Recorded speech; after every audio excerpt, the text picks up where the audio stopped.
Hi guys, welcome to part 1 introduction of the Python for Beginners series. So let's get started. So why you should use Python? Firstly, it's easy to learn, and second, it's simplified. So you can write a program with just a few words, and third, it's readable unlike most programming languages which use unfamiliar words such as console.log. Okay, so Python's history. So it was designed by Guido van Rossum in 1991 and was released in the same year. It was named after Monty Python's Flying Circus, and it was created to replace the ABC programming language. So the picture on the right is the Monty Python's Flying Circus's poster. So there are some important words in Python, including variables. So think of these as boxes you can put stuff in. And functions. These are reusable blocks of code.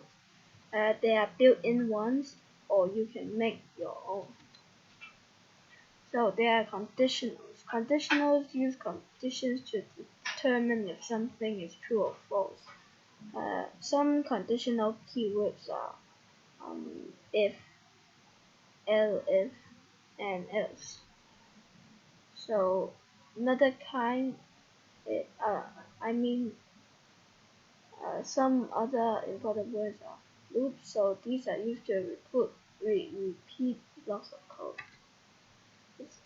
Main windows, the shell window. So when you open Python, the shell window will pop up.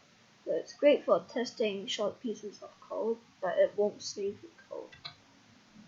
So the code window is for long pieces of code or projects.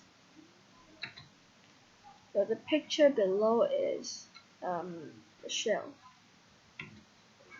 So how to download Python? This is very important. So go to the Python website and then click on the latest version. Example version 3.8.2, and it will automatically download. Then follow the steps on screen.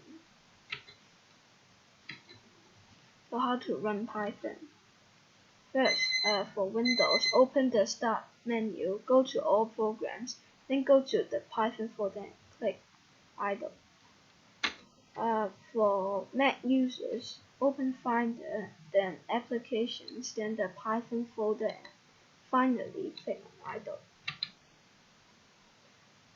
Okay, tip: to open a new file, click on File and then New File. Pretty straightforward. So, the end. Please like and subscribe and get ready for my next video. Thanks.